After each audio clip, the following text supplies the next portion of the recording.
Three people were close enough to hear what Cedric the Entertainer said to Katt Williams that night. All three have told the story. None of them tell it the same way, but every version ends in the same place. The first version goes like this. It was a brief exchange, no more than a minute or two. The kind of conversation that happens in the compressed space of a backstage corridor when two performers end up in the same narrow stretch of hallway between the stage door and the exit.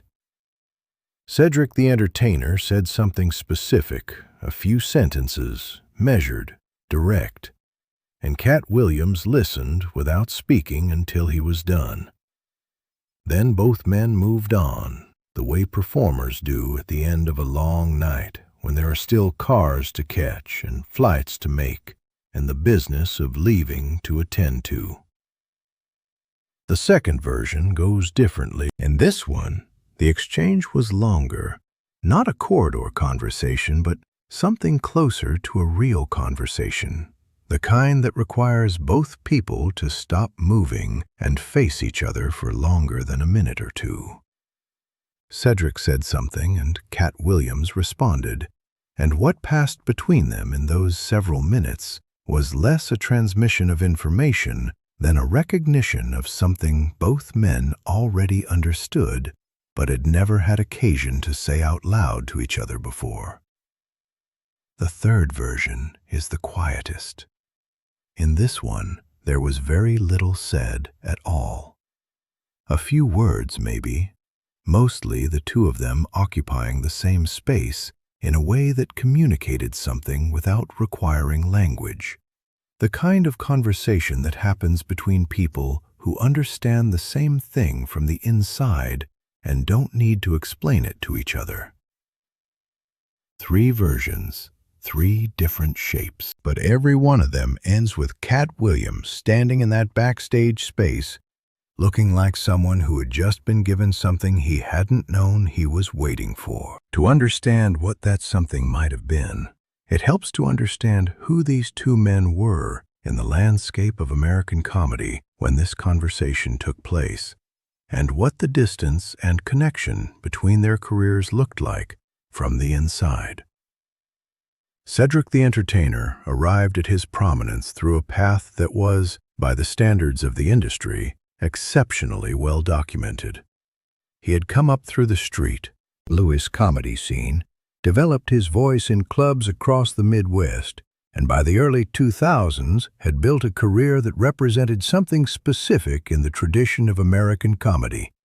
The warm, commanding, audience-centered performance style that traced its lineage back through decades of black stand-up comedy, a style that had its roots in churches and clubs, and the specific kind of connection that happens when a performer and an audience share a cultural understanding so deep that the jokes feel less like constructed material and more like communal recognition.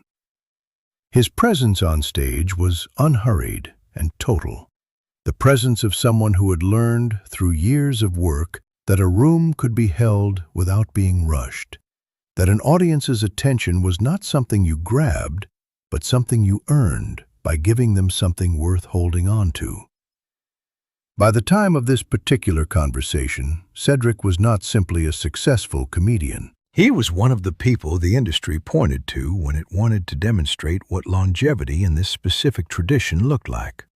What a career built on genuine connection with audiences could become over time.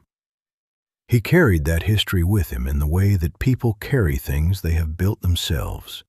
Not heavily, not ostentatiously, but visibly. You could see it in the way he moved through the rooms backstage.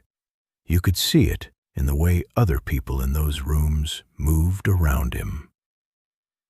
Katt Williams, at this point in his career, was in a different kind of moment. He had built, through the same grinding accumulation of sets in clubs and theaters that characterizes any comedy career that lasts, something that people in the industry were beginning to talk about in a specific way, not as a promising emerging talent, but as someone who had already arrived somewhere that most comedians never reached, even if the full public scale of that arrival was still building. His voice was unlike anything else operating in comedy at the time.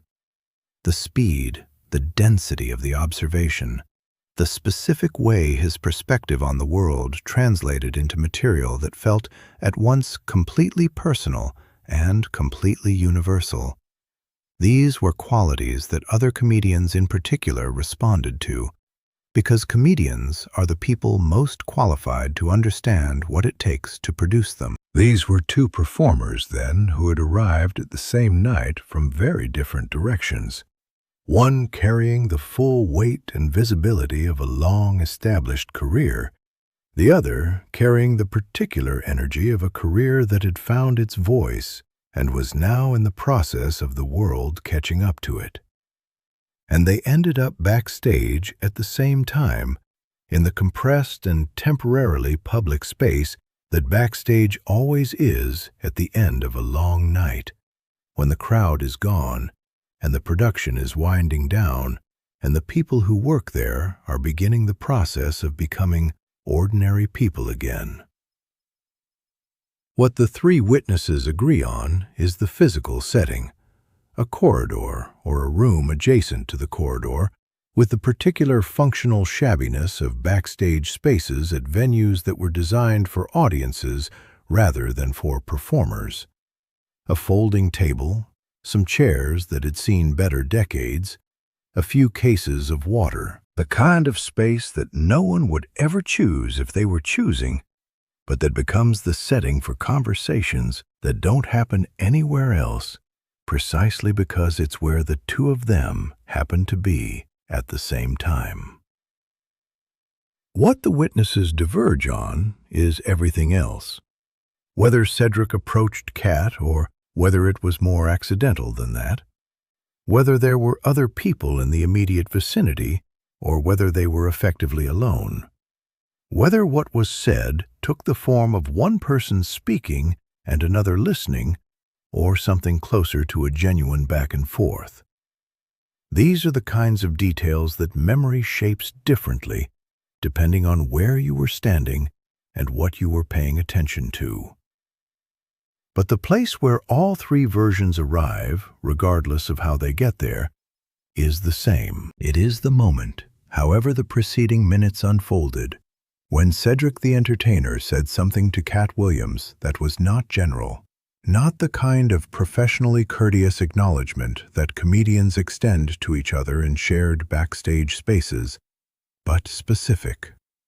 Something that demonstrated, in whatever form the words took, that Cedric had watched Katt Williams work with the attention of someone who understood what they were watching.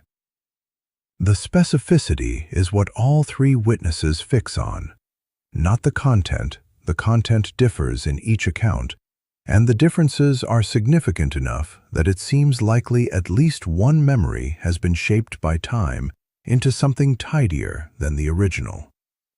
But the quality of it, the fact that it was not a compliment in the ordinary sense, not "great show tonight," or any of the other phrases that fill the air between performers at the end of shared events.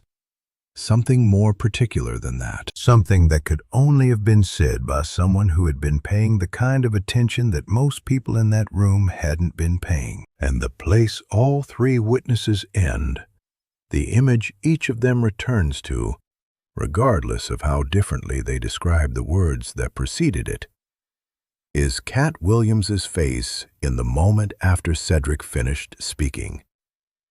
The specific quality of that expression, the way a person looks when they have just received something that they will carry with them for a long time, not because of what it is exactly, but because of where it came from, and what it means that the person it came from understood enough to say it. What that moment revealed about Cedric the Entertainer is something his career had already demonstrated in other ways, but that this particular backstage space showed in a different register. the willingness to stop. In the actual sense, to pause the process of leaving and the priority of whatever came next, and say something specific to another performer. Not because it was required, not because there was any professional obligation to do so, but because he had watched, and he had understood, and he believed the understanding deserved to be named. There are performers who carry their success in a way that makes them unavailable to the work of people around them. Cedric the Entertainer, in that backstage hallway, demonstrated something different. The capacity to watch a younger performer work and to register what was actually there, and then to say so directly, without ceremony, and without any particular reason except that it was true.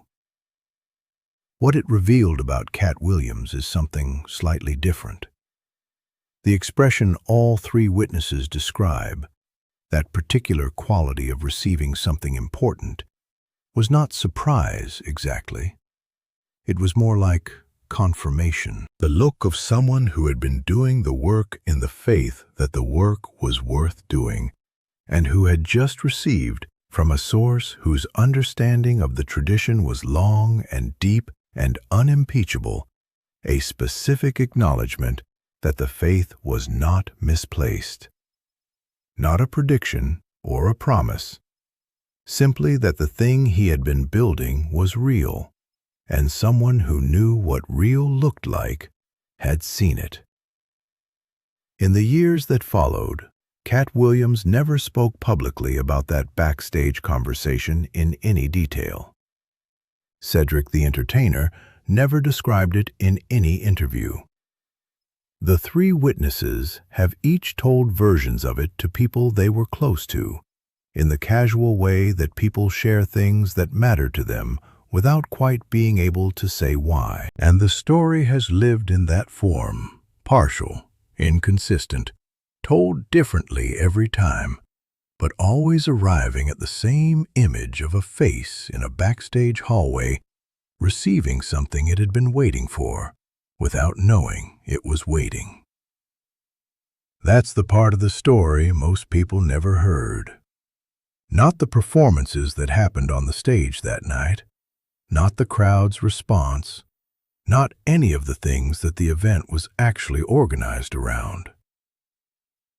A corridor, three witnesses who can't agree, and a conversation between two comedians that ended, in every version, in exactly the same place.